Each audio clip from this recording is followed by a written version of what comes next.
Saint-Jérôme. Oui, je suis née à Saint-Jérôme, ainsi que ma mère, la famille de ma mère, qui était des Labilles.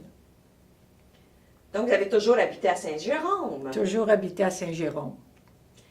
Et à quel endroit avez-vous habité?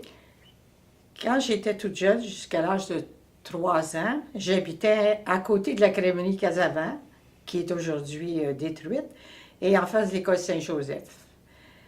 Après 3 ans, j'ai déménagé sur la rue Saint-Georges, tout près encore, ce qu'on appelait à l'époque en haut de la Vache. C'était en haut de l'épicerie Charles-Aubry, puis au 558 rue Saint-Georges.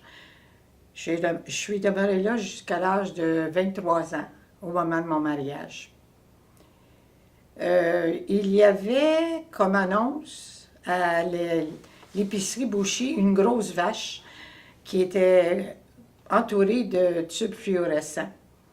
Alors, c'était tellement connu à Saint-Jérôme que si on prenait un taxi, on n'avait pas besoin de donner notre adresse. On disait en haut de la vache et les chauffeurs de taxi savaient où nous conduire. Où je demeurais, il y avait le propriétaire de la maison demeurait en bas, évidemment, et c'était M. Charles Aubry. À l'époque, il était maire de Saint-Jérôme. Et lorsque la fanfare se pratiquait, je pense que se pratiquait, il venait faire une aubade à M. le maire. Alors, nous étions aux premières loges pour entendre le concert. Probablement que c'était une pratique. Et la fanfare était, c'est une des plus vieilles de la province de Québec d'ailleurs, si c'est pas la plus vieille. Et la fanfare était très active à l'époque. Mon père en faisait partie et mon frère fait partie des Guébeladins. Et quand il était plus jeune, il a fait partie de la petite fanfare qu'il appelait, et les deux jouaient de la trompette. Il y avait ma tante, la plus vieille, qui tenait la maison de pension. Elle me faisait des gâteaux.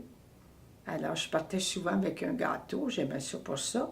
Et une autre qui travaillait à l'extérieur, mais qui venait à la maison toutes les fins de semaine. Elle me faisait faire des sorties à Montréal. Alors, c'est elle qui m'emmenait voir, mettons, le premier Saint-Hubert. C'est elle qui m'emmenait voir ça. Le premier cinéma à 3 dimensions. Et c'est elle qui m'a amené. Puis je réalise aujourd'hui, parce qu'on prenait l'autobus, on allait à Montréal. Puis les premières années, comme j'étais trop jeune, elle reprenait l'autobus pour me ramener à Saint-Jérôme parce qu'il ne voulait pas que je voyage seule. Puis elle devrait reprendre l'autobus pour retourner à Montréal parce qu'elle travaillait à Montréal. Je réalise aujourd'hui que elle faisait beaucoup. Tu étais bien gâtée. Oui, et grand-mère, c'était la grand-mère Calin. Puis elle me racontait, je posais beaucoup de questions sur l'histoire, qu'est-ce qu'elle avait vécu. Puis elle me racontait comment est-ce que c'était dans sa jeunesse, puis comment est-ce qu'elle avait rencontré grand-père et des choses comme ça. Disons, vers l'âge de 10-12 ans, j'allais souvent au cinéma parce que j'avais un oncle qui était opérateur. Alors, je réussissais quelquefois à me faufiler sans payer. Je montais au 2e étage, puis je m'assoyais tout près de la capette de l'opérateur, mais quelquefois, je ne réussissais pas toujours à passer, où le gérant me disait « Tu restes pas longtemps, hein? » Mais il ne m'oubliait pas, puis il venait me chercher, puis il me faisait signe « Descends. » Alors, il y avait d'abord en 1951, la même année, l'arrivée du premier évêque de Saint-Jérôme, Monseigneur Frenette. Alors, la population avait été invitée à l'accueillir. Alors, de chaque côté de l'entrée principale de la cathédrale, les gens étaient massés.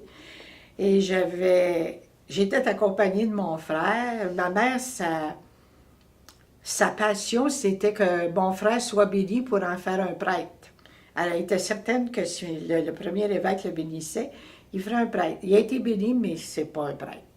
Donc, ça a été... C'était important, c'est le faste qu'il y avait aussi, qui était intéressant à voir.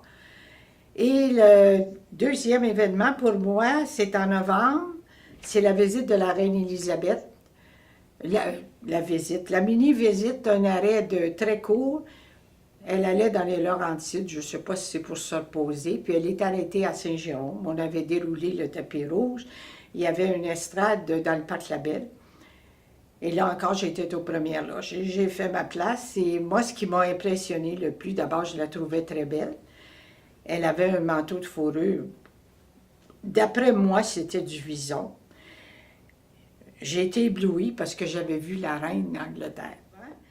Mais une année, j'ai été 3 semaines à un mois en Floride. J'avais tellement hâte de revenir. J'étais tannée de me promener puis de ne pas connaître les gens. J'aime rencontrer des figures que je connais. Je ne voudrais pas changer de ville. Je suis née ici, puis je vais mourir ici.